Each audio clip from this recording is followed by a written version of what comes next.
You take the blue pill, the story ends. The rug is pulled and your portfolio is full of dead memes. You take the red pill, you stay in ambo and I show you how deep the airdrop hole goes.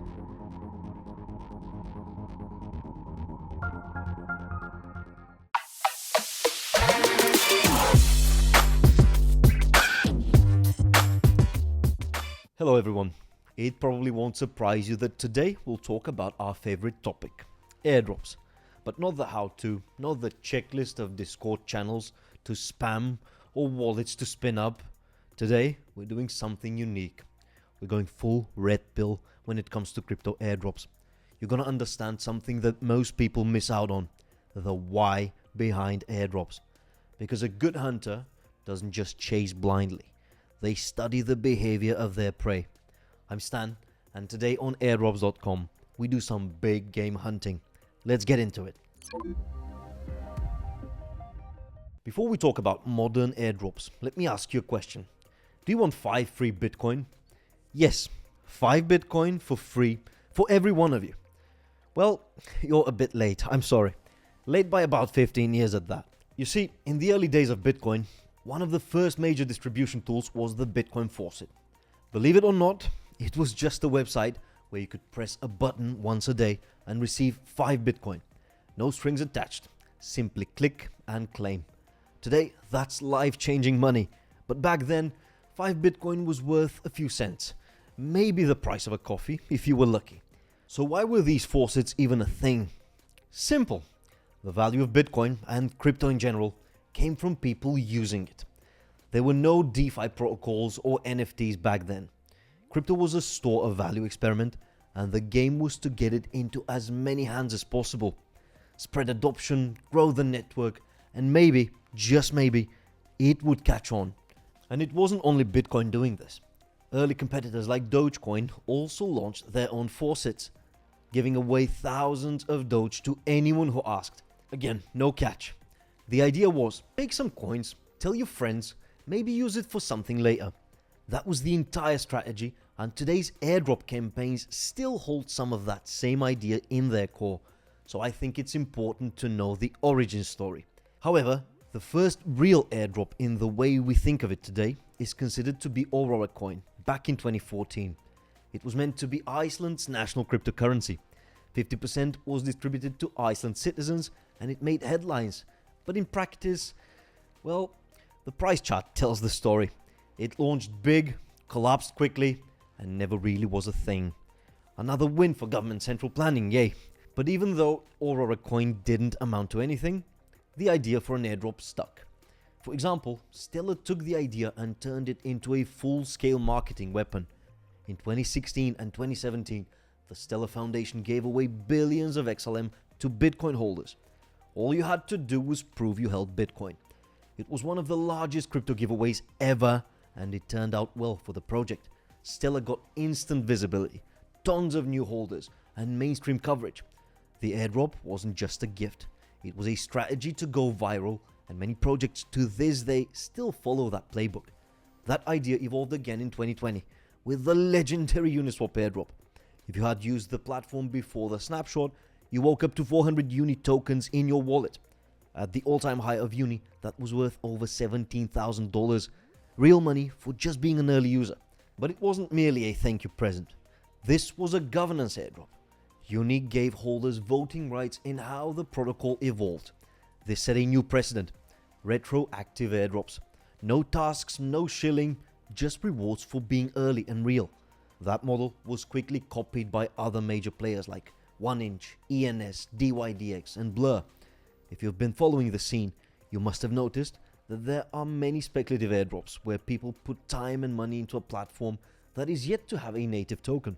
These retroactive drops are exactly the reason why. So yeah, airdrops have come a long way. From faucets giving out magic internet money for fun to serious token allocations. Let's talk more about why they are doing this.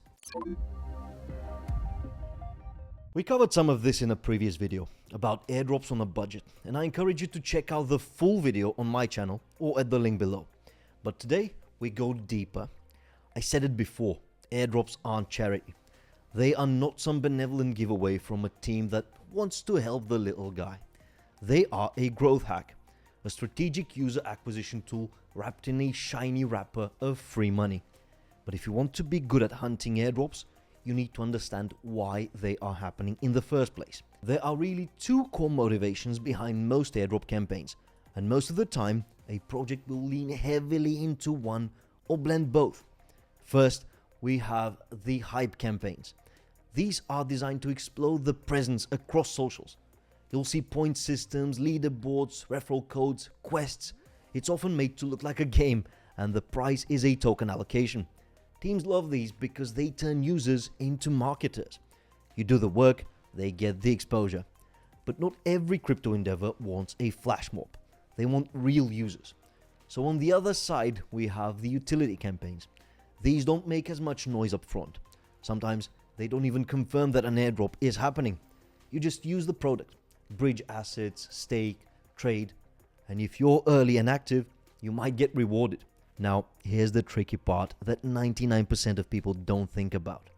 Projects don't want users to disappear after the airdrop, but it happens. And it happens a lot. When tokens are handed out for free, people will jump through hoops, follow, post, test, stake, only to secure the bag. But once that bag hits the wallet, the spell breaks. They dump, bounce, and never look back. It's not part of the plan, it's a side effect, a flaw in the model. The airdrop brings the crowd, but it doesn't guarantee they'll stay. No judging, sometimes projects objectively suck. And the developing team knows this. That's why we're starting to see experiments, ways to keep people around after the airdrop. Stuff like lockup periods, delayed claims, and bonus multipliers. All mechanisms that offer users a bigger allocation if they don't sell instantly. This is also why you're seeing some crypto initiatives doing season phases and perpetual campaigns. Instead of the big airdrop event, projects stretch it out. They say more rewards are coming, or they suggest that there might be another snapshot. It keeps people active, guessing, speculating, and most importantly, sticking around. Because if users think the game isn't over yet, they won't leave the table. So here comes an important question. Why does this matter to you? Because once you understand the project's goals, you can reverse engineer their behavior. You'll know when to engage, what actions actually matter, and how to separate noise from signal. That's how you stop being just another player in someone else's campaign, and you start playing your game. We can speculate endlessly here about what the future holds, but I prefer to give you a reasonable take rather than a sensational one. Even though the core motivation stays the same, the mechanics of airdrops keep changing. Big random giveaways? That era might be over. We cannot predict every new mechanic that projects will use, but we do know this. The developing teams want to attract users who stick, not just dump a token and hope it goes well. They want real engagement, and they're getting smarter about how they reward it. So, to position yourself best, my advice is to understand the game, track the patterns, and stop approaching it like a beggar. Instead, start thinking and acting like a proper airdrop hunter. In any case, airdrops aren't going away.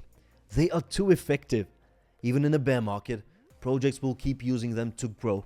So it is never too late to dig up the latest alpha. And that is exactly what my team and I are giving you here at airdrops.com. For free.